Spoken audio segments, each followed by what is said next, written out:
As principais questões da atualidade, analisados por especialistas renomados. Começa agora Mentalistas, com Camila Tulinski.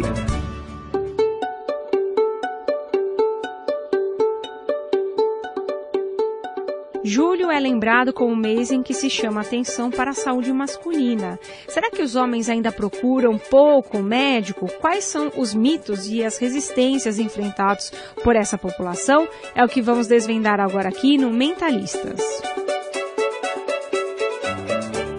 Para falar sobre o assunto, eu convidei a psicóloga do Hospital Sírio-Libanês, Daniela Achete. Tudo bem, Daniela? Obrigada pela presença. Bom dia, obrigada a você pelo convite. E do outro lado da bancada do Mentalistas, o urologista Flávio Trigo, presidente da Sociedade Brasileira de Urologia de São Paulo. Doutor Flávio, um prazer recebê-lo aqui no Mentalistas, viu? Bom dia, Camila. Obrigado pelo convite. Começando a falar sobre a saúde do homem, vou começar mais com a questão orgânica agora, doutor Flávio. Quais são as principais doenças que acometem esse público, os homens? Existem algumas peculiaridades dessa população? Na verdade, nós urologistas não tratamos só de homens. Nós tratamos da parte urinária de homens e mulheres e da parte genital masculina. Dentro da parte genital masculina, a doença que mais se destaca, até por ser uma doença bastante prevalente, são as doenças da próstata. A próstata é uma glândula exclusiva do sexo masculino, relacionada à reprodução, e que depois que passa a fase reprodutiva, ela pode causar alguns problemas ao homem. Nós até fazemos uma analogia entre a próstata e o colo de útero nas mulheres, que são estruturas importantes para a reprodução, mas que depois de passar dessa fase, são estruturas que inspiram cuidados. Além disso, dos problemas da próstata, os problemas típicos do homem são, por exemplo, a disfunção erétil, problemas com a perda de libido, e aí entra um tópico muito importante que é a reposição hormonal em homens, e algumas outras doenças que acometem mais o sexo masculino, como algumas neoplasias de bexiga, de rim, enfim, é uma gama de doenças que o homem precisa estar atento e que ele precisa se cuidar. O câncer de próstata, em função desses problemas que predominam doenças da próstata, ele é o tumor que mais afeta essa população também, doutor Flávio? Sem dúvida nenhuma. O tumor de próstata hoje é o tumor mais comum no sexo masculino, segundo estatísticas nacionais do Instituto Nacional do Câncer, segundo estatísticas internacionais do Instituto Nacional de Saúde dos Estados Unidos. Não é o que mais mata. Pulmão mata mais que próstata, mas ele tem uma alta incidência e uma mortalidade representativa que justifica que todos os homens tomem cuidado com essa doença, talvez não só na prevenção, mas no diagnóstico precoce. Diagnóstico precoce significa, caso a pessoa venha a ter a doença, ela detectar no começo, quando é uma doença absolutamente curável. Eu queria entrar um pouco mais nessa seara da sexualidade, mas voltar um pouquinho, retroceder nessa questão do homem procurar médico menos que a mulher e tal. Teve até uma polêmica grande com o ministro da Saúde que disse que o homem não procurava, que a mulher procurava mais um médico porque tinha mais tempo do que o homem que trabalha. Deu uma baita polêmica isso, mas tirando essa questão do ministro da Saúde ter dito isso, por que os homens não procuram tanto os médicos quanto as mulheres? Tem alguma explicação para isso? O que você pode dizer sobre esse assunto, hein, Daniela? Acho que a gente pode refletir algumas coisas, Camila. Culturalmente, né, o homem ele se autoriza menos para o cuidado preventivo. Né? Se a gente pensar logo na educação, a mulher, as meninas, elas já vão sendo educadas, né, onde um espaço para fragilidade, para autocuidado pode aparecer, é mais legitimado, é validado, né? E se a gente pensar desde a infância, a tendência da educação para os meninos, e a gente está falando em 2017, e apesar de a gente encontrar mudanças culturais, o homem assumindo alguns papéis relacionados a cuidado, tarefas de casa, isso ainda não aconteceu. Né? Isso, existem várias discussões, vários fóruns, eu acho que hoje se fala muito mais sobre isso, mas a questão do homem olhar para a própria fragilidade, muitas vezes se autorizar a um autocuidado, a um movimento mais preventivo, ainda é difícil. isso, e eu acredito que isso tem a ver, né, e dados de pesquisa também trazem, tem a ver com a formação, com a educação, né, como esse homem foi educado desde a infância. Ele pode trazer, né, queixas, ele pode se perceber mais fragilizado, ele pode expressar, né, emoção, né? Então, culturalmente, o homem ele é muito mais exigido em termos de fortaleza, você tem que dar conta, né? Então, essa relação do autocuidado, ela acaba tendo uma relação muito próxima, né, com esse aspecto. Doutor Flávio, até pegando esse gancho, né, da Daniele, quando o paciente chega na clínica, que ele se depara com doenças como doenças de próstata ou disfunção erétil, perda de libido, né, que tá tudo isso muito ligado à sexualidade, é dos pontos fortes aí da masculinidade, né? Como é que é o manejo clínico disso? Né? Falando especificamente nessa área da urologia, mas voltado especialmente para os homens. Eles conversam sobre esse assunto? Isso faz parte do manejo clínico também? Ou não? O homem chega lá e fala, preciso de um remédio para tratar isso e aquilo. Ou ele é mais pragmático? Ou não? Existe espaço para vocês trabalharem de maneira multidisciplinar e aí de alguma forma introduzir essas questões voltadas para a emoção, hein, doutor Flávio? Eu acho que aí tem dois fatores, né? Como a Daniela mencionou, do ponto de vista do adoecer, a criação feminina ela é muito mais adequada que a masculina, porque a criação feminina embute o óbvio, que todos nós, um dia, homens e mulheres, vamos ficar doentes. E as mulheres aceitam isso de uma forma melhor e adotam, desde mocinhas, atitudes preventivas que resultam em benefícios enormes para elas. Felizmente, essa cultura está sendo transmitida para os homens, em grande parte pela atuação das mulheres. Então, a mulher que ela já conquistou a igualdade numa série de coisas, ela também gosta do parceiro e ela acha que deva ter a igualdade nessa forma de pensamento que vem dando certo. Então ela começa a perguntar para o homem se ele não vai no urologista, principalmente quando vai chegando aos 40, 50 anos, que por que ela vai no médico, se a ideia é envelhecerem juntos, os dois têm que ir. E isso funciona bastante. Existe também uma pressão das empresas. As empresas obrigam seus executivos-chave a fazerem consultas e exames periódicos. E isso tem ajudado muito no primeiro problema da saúde masculina, que é a pessoa procurar o profissional. Uma vez que ele chega no profissional, nós não temos um papel passivo. Ele vai, fala 2 palavras, e aí, numa conversa que não precisa ser uma conversa burocrática, um questionário, nada, nós perguntamos para ele tudo o que nós precisamos saber em relação ao problema miccional dele, aos antecedentes familiares de doenças urológicas. Nós perguntamos em relação à libido, nós perguntamos em relação à potência. A impressão que nós temos é que os pacientes ficam extremamente aliviados, porque eles vão lá, eles estavam querendo falar sobre esses problemas e eles estavam procurando a brecha. Quando você embute uma perguntazinha, aí ele se sente à vontade e ele fala e ele revela o que o está incomodando. E quando você fala que tem tratamento, que é possível melhorar tudo isso, ele fica extremamente feliz. Mas o senhor visualiza que tem brechas para falar sobre esse assunto, então, com os homens? Os homens estão a fim de falar, só que a impressão que a gente tem é que às vezes eles não têm muito espaço ou local para falar isso. Eu acho que eles estão só esperando a oportunidade. E na psicologia eles falam sobre esses problemas que eles têm, muitas vezes, que vêm de uma origem orgânica, né? Vai para o consultório e depois leva para a clínica. Eu acho que é bem interessante. Quando a gente tem essa possibilidade de trabalhar de modo disciplinar, é muito rico, né? Porque eu acho que tanto o médico tem como trazer informações que são super relevantes para a gente compreender um pouco a situação, quanto a gente tem como trocar. Mas sim, eu acho que isso a gente costuma fazer uma busca, uma pergunta ativa, né? Eu acho que você poder dar a possibilidade do outro se expressar, né? Porque a disfunção erétil, ela é um tabu, né?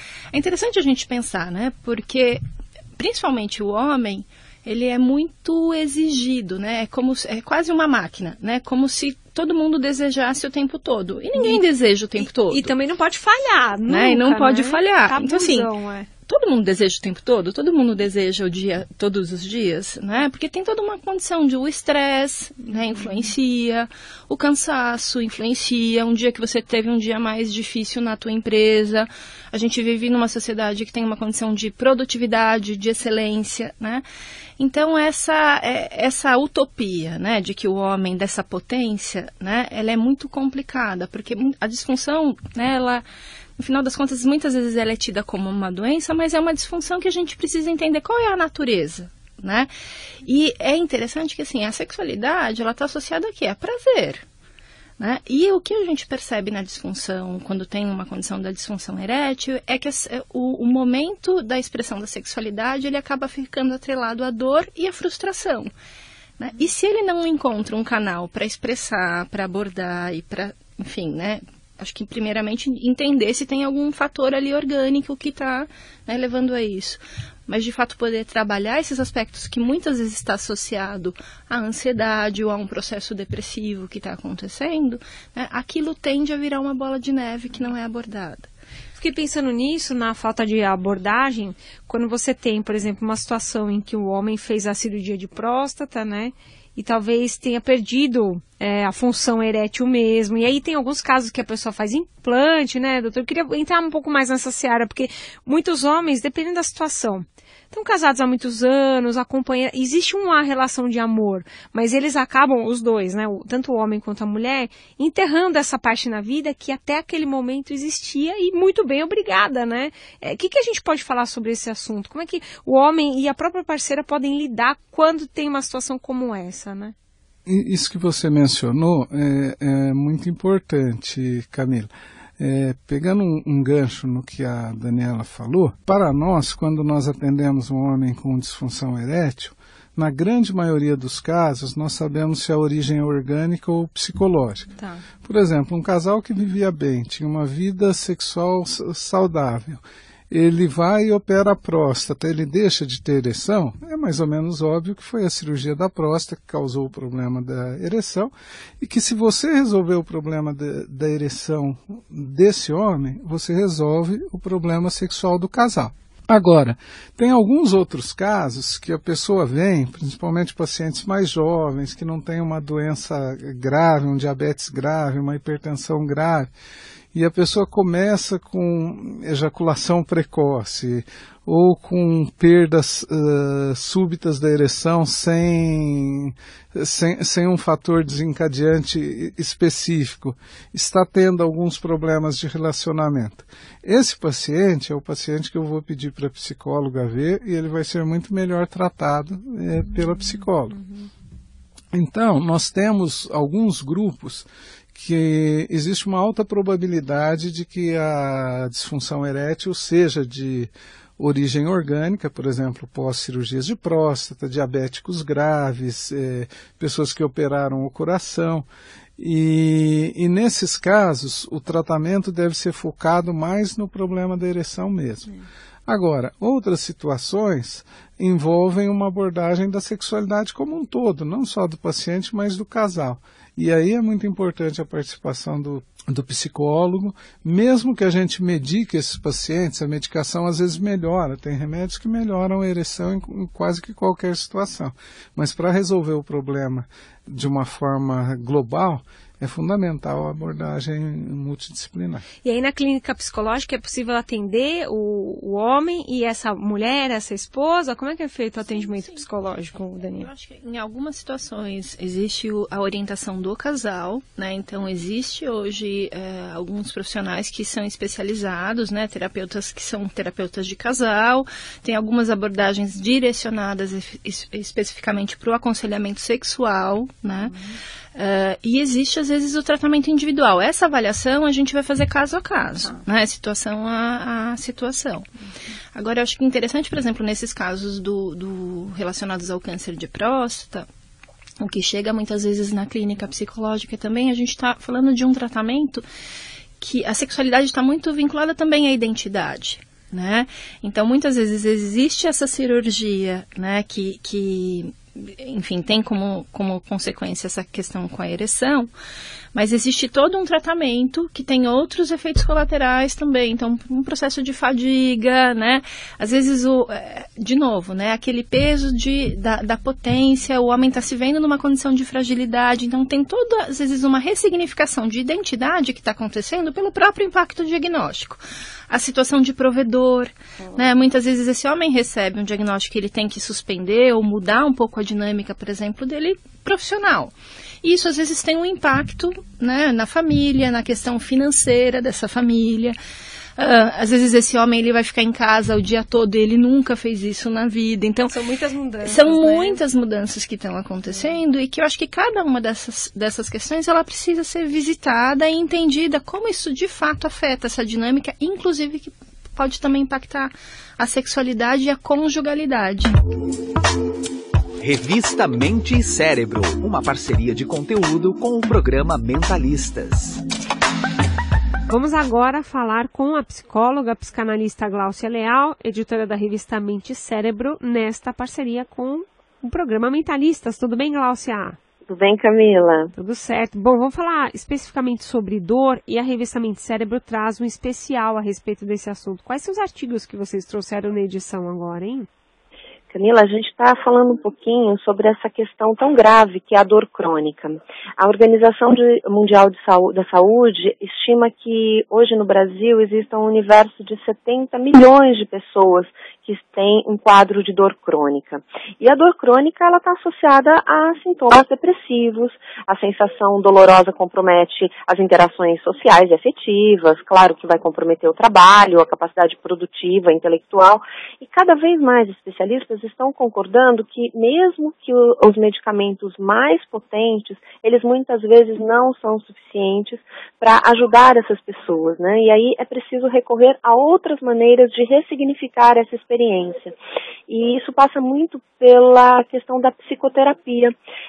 Os pacientes muitas vezes se sentem presos numa situação delicada, né? Eles tomam cada vez mais remédios para conter o desconforto e vão se sentindo enclausurados no próprio corpo. A dor deixa de ser um fator da vida, de ser uma questão a ser tratada e se torna o centro da vida. A conversa da pessoa é sobre a dor, a preocupação se ela vai ou não sair de casa, é se ela está com dor ou não, e isso é muito desgastante do ponto de vista emocional mesmo. Fora que vai tolhendo as relações, essa pessoa em geral vai se enclausurando e vai se perdendo, muitas vezes, vai perdendo coisas que são super úteis para ela, são super importantes, a ponto dela se despersonalizar muitas vezes, ela não se reconhecer mais em si mesma.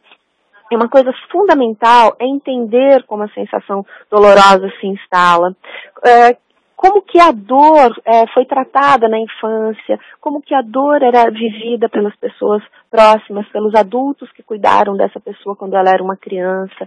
Ou seja, contextualizar essa dor, trazer essa dor, não deixar ela afastada da vida e ao mesmo tempo invadindo os diversos setores da vida, mas poder entender um pouco essa dor, né? E nesse sentido, algumas técnicas têm ajudado muito os pacientes, isso tem sido comprovado, como acupuntura, exercícios físicos, fazer parte de grupos de discussão sobre a dor, grupos de meditação, e claro, tudo isso orquestrado pela psicoterapia, que tem sido muito importante para ajudar essas pessoas com dor.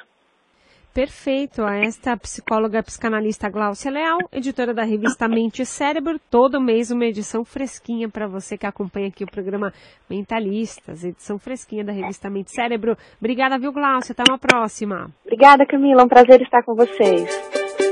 Você ouve Mentalistas, com Camila Tulinski.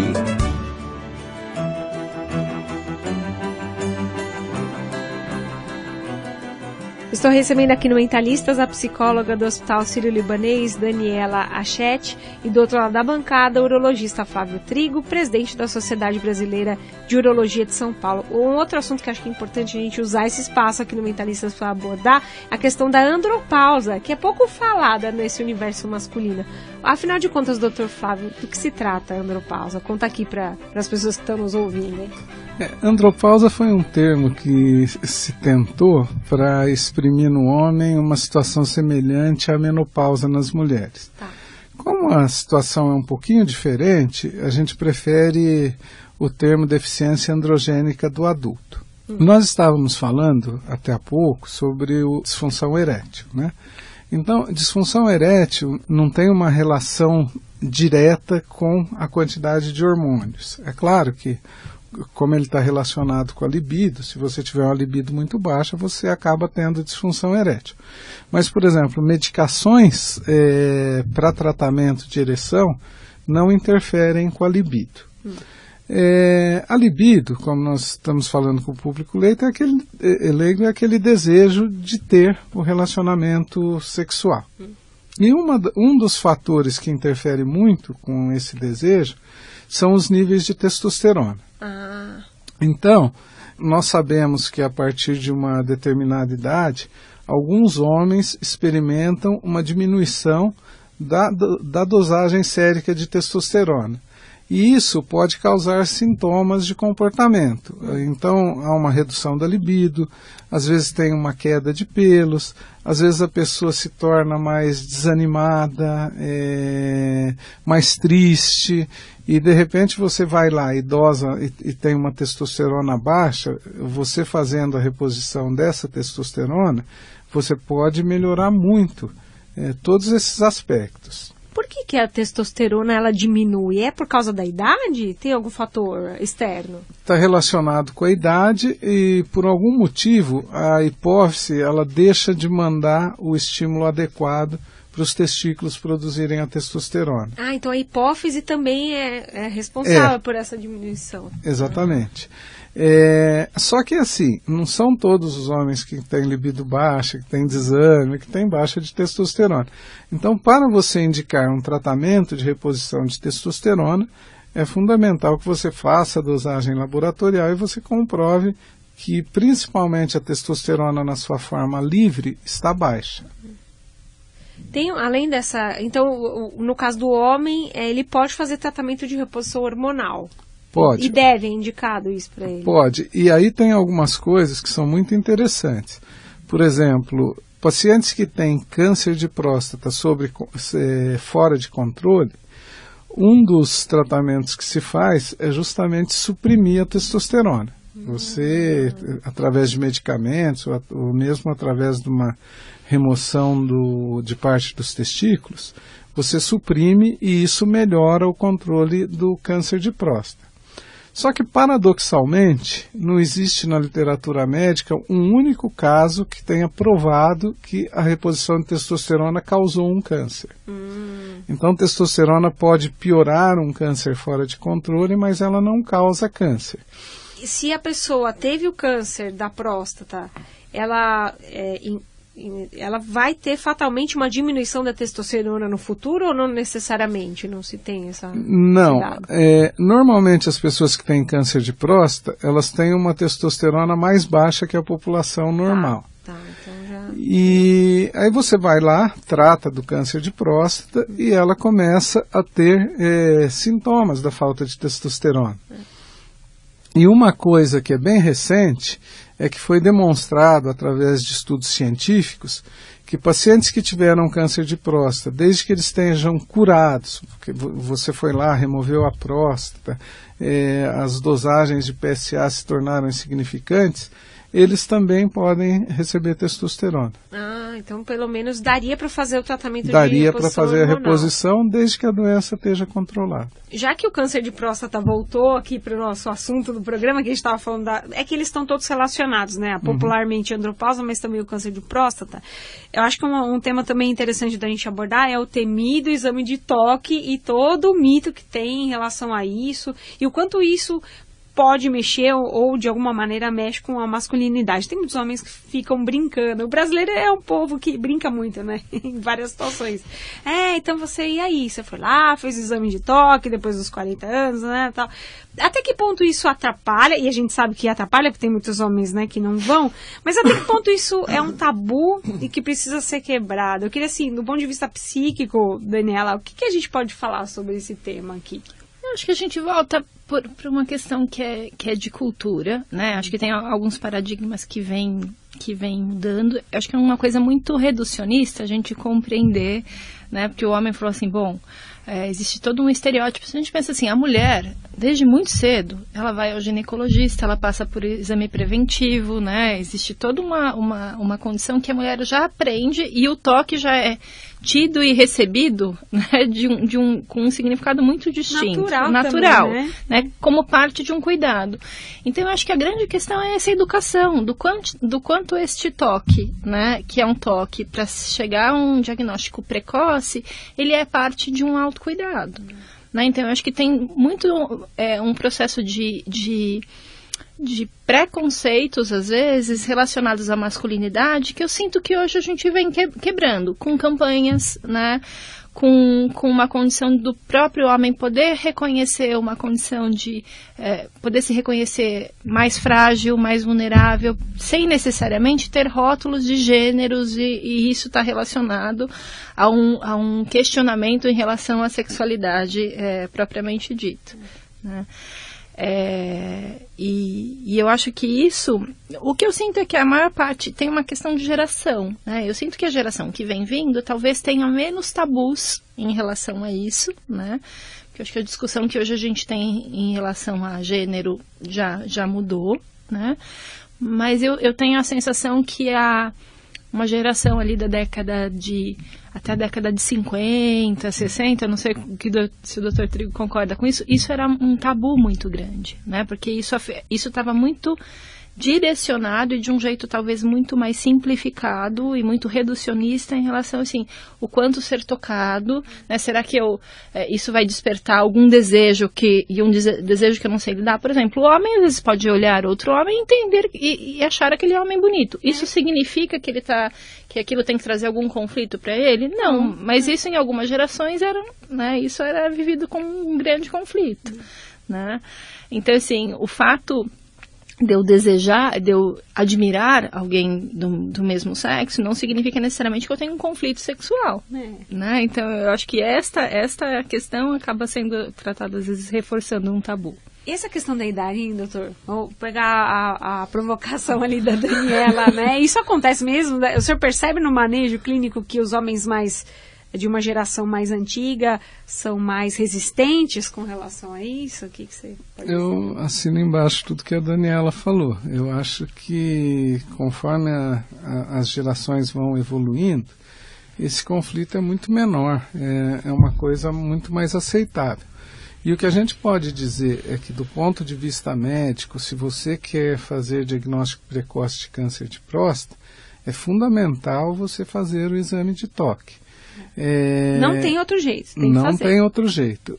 Nós fazemos sempre o exame do PSA associado, mas se nós fizermos só o PSA, 25% dos tumores de próstata podem passar desapercebidos. O que é alto. É muita coisa.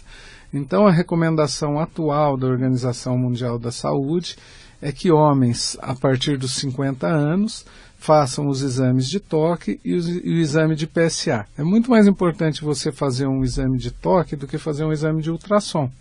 Porque só o exame de toque, ele tem sensibilidade tátil. Ele te diz se tem uma área endurecida na próstata que pode ser um tumor. Para indivíduos que têm história familiar de câncer de próstata ou indivíduos de raça negra, Esses exames, toque e PSA, eles devem se iniciar a partir dos 40 anos. Ah, então já a partir dos 40 anos. Já a partir dos 40 anos. Essa é a recomendação atual da Organização Mundial de Saúde.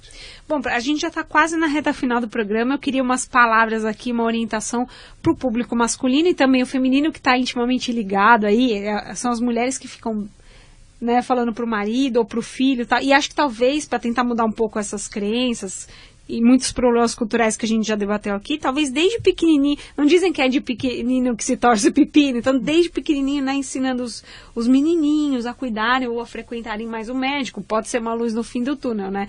Mas, doutor Flávio, o que a gente pode recomendar para essa população dos cuidados básicos com a própria saúde masculina, hein? Eu acho que a grande recomendação em termos de saúde masculina é a prevenção. Tudo que você diagnostica no início é muito mais fácil de tratar. Eu costumo dizer para os meus pacientes que têm diagnóstico de um câncer de próstata localizado que ele tem uma doença menos grave do que uma diabetes. Por quê? Porque ele vai tratar, ele vai curar, ele não vai precisar de tratamentos complementares e vai levar a vida dele em frente, ele vai retomar a vida dele. Então, essa cultura de uma vez por ano ir ao médico, fazer exames, ela salva muitas vidas. E isso já tem sido demonstrado em vários estudos no mundo inteiro. Um homem que faz exames periódicos, ele tem 35% menos chance de morrer de câncer de próstata. São exames simples, exames que tomam pouco tempo e que realmente podem levá-lo a prolongar a vida, e não só prolongar, mas prolongar com qualidade de vida, porque toda doença tratada no início, ela deixa muito poucas sequelas e proporciona uma qualidade de vida muito boa para os sobreviventes, né? Eu fiquei pensando, se o homem tem resistência às vezes de procurar um urologista, alguém... Que dirá da psicologia, que ainda enfrenta várias questões, né, Daniela, de outras resistências, de paradigmas, enfim, de estereótipos do próprio mundo da psicologia que já carrega. Tudo bem, vem quebrando ao longo dos anos, mas ainda tem uma certa resistência. Como é que a psicologia pode ajudar os homens nesse momento, né? Então, sabe, Camila, eu estava pensando, o homem, ele tem, acho que uma coisa importante, né? Ele tem, às vezes, um jeito de lidar com a própria saúde, que é manter, às vezes, essa exigência. Tem um dado que eu acho que é bem importante, né? Que em 2012 foi feito um levantamento do mapa da violência e dos casos de suicídio, 78% eram homens, né?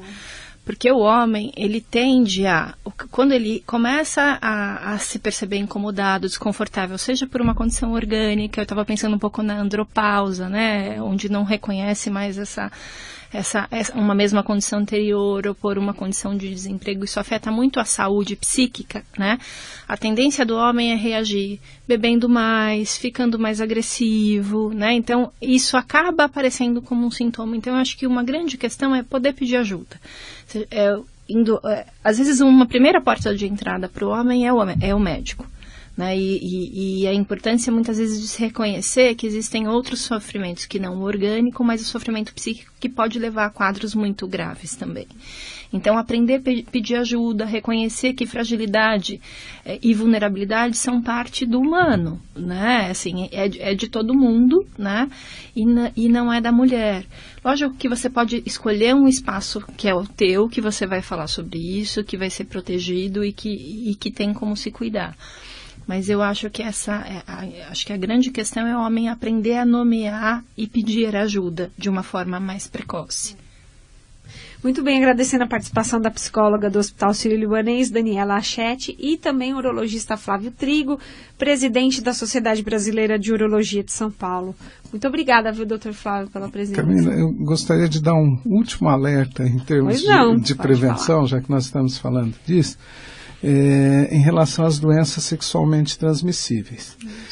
Nós tivemos um sucesso muito grande no controle do HIV, principalmente aqui no Brasil, só que agora as pessoas estão se descuidando, elas estão deixando de fazer sexo seguro e isso está propiciando uma retomada dos casos do HIV. Embora tenham remédios que controlem bem a doença, ela continua sendo uma doença incurável e a prevenção continua sendo fundamental. E uma outra doença que a prevenção ganhou assim um destaque muito grande é do HPV, do vírus do polioma, que é aquele vírus que causava HPV em homens e mulheres.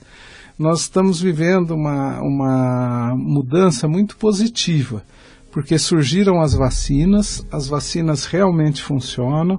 Inicialmente se recomendava vacinar apenas as meninas, hoje se recomenda vacinar as meninas e os meninos, e isso já está levando, e a médio prazo vai levar, a uma queda enorme dos casos de HPV, e consequentemente a uma queda dramática nos casos de câncer de colo de útero nas mulheres, porque tem poucas doenças que têm tanta relação com uma doença viral como o câncer de colo de útero.